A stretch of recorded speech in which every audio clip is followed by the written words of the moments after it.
This is a video in which we are going to look at the ways in which our mentor texts, the authors of our mentor text, hook their readers through their introductions.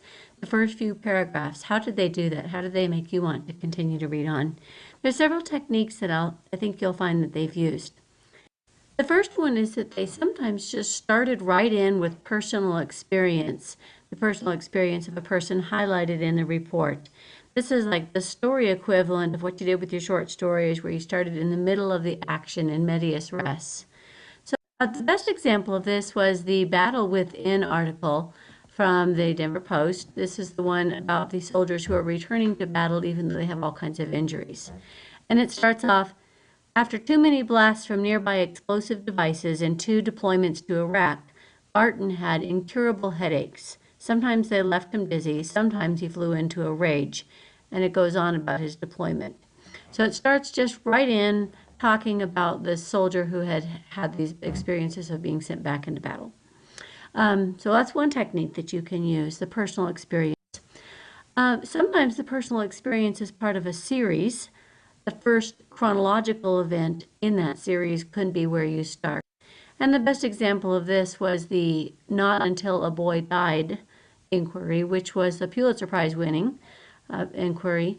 And this one began by talking about Sharon Grisby's experience with a preschooler who who eats one of the magnets in her preschool, and then that connects later to another boy who ends up eating more of those magnets, and this little boy dies.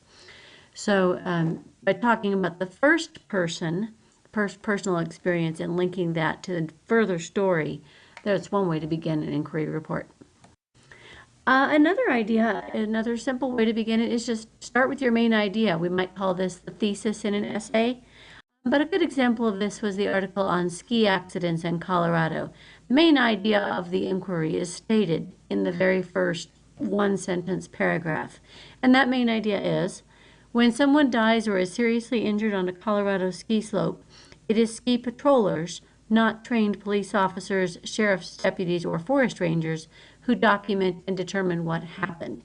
So this is like the journalistic equivalent of starting with the what in the who, what, when, why, where, and how questions.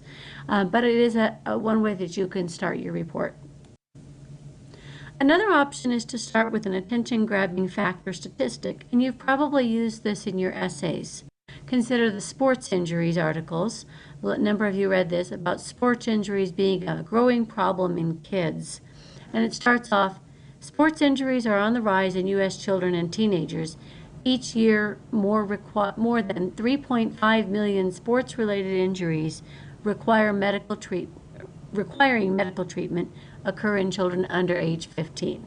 So there's a statistic that's meant to grab your attention, and some of you did comment on it in the inquiry text survey about how that seemed like a lot of kids who are requiring treatment. So another way to start your report is with a statistic that you think is going to grab your reader's attention. And lastly, another way that you can begin an inquiry is to use a frame for the story, something that begins and ends the story, provides some coherence by using the same reference for the beginning and the ending.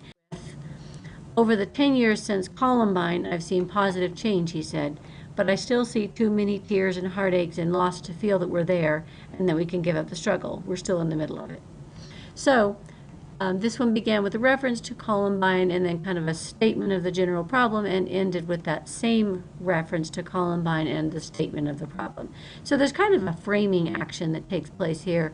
You could think of it as like a sandwich, the bread on the top and the bottom, and then the inquiry is in the middle.